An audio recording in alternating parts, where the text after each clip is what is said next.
Poslanica ob 2. aprilu 2020. Peter Svetina, lakota po besedah.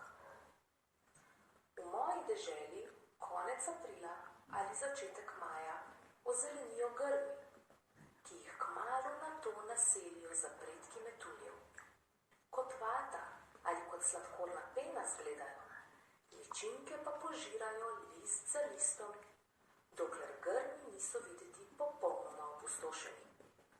Ko se metulji razvijajo, odletijo, grmički pa kljub temu niso uničeni.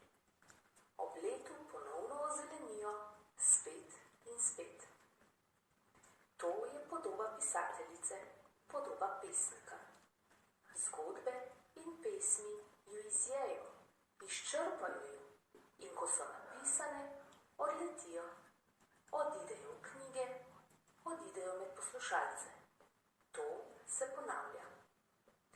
In kaj se zgodi s pesmimi in zgodbami?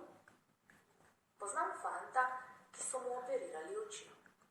2 tedna po operaciji je moral ležati le na desnem boku. Potem še mesec dni ni smel brati ničesar. Ko je po mesecu in pol prijel v roko knjigo, se mu je zdelo, kot da bi besede z žlico zajemali sklede, kot da bi jih jedel, zares jedel. In poznam dekle, ki je zdaj učiteljica.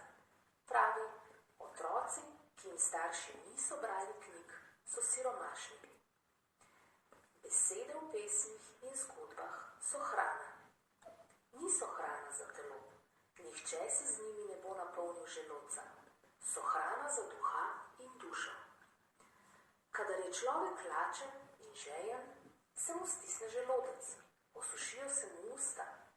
Išče, kje bi lahko dobil vsaj kos kruha, skodelico riža, koruze, kakšno ribo ali banano. Bolj ko je lačen, bolj se mu oži pogled.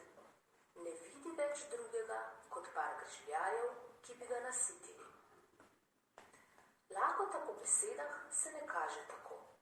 Kaže se kot malodušnost, kot brezbrižnost, kot arogantnost.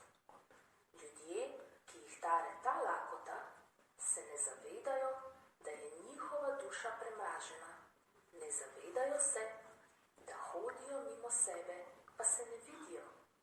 Del sveta jim odteka, ne da bi ga sploh kdaj opazili. To lakoto potešijo pesmi in jo potešijo zgodbe. Če tega doslej nismo počeli, je upanje, da se nasitimo? Je. Fant bere, skoraj ni dneva, da ne bi bral. Punca, ki je postala učiteljica, bere zgodbe svojim šolarjem. Vsak petek, vsak teden. Če kdaj pozabi, jo na branje spomnijo otroci sami. Pa pisateljica in pesnik ob letu bosta ozelenila. In spet ju bodo izjedle zgodbe in pesmi, ki bodo kot metulji poleteli na vse strani, spet in spet.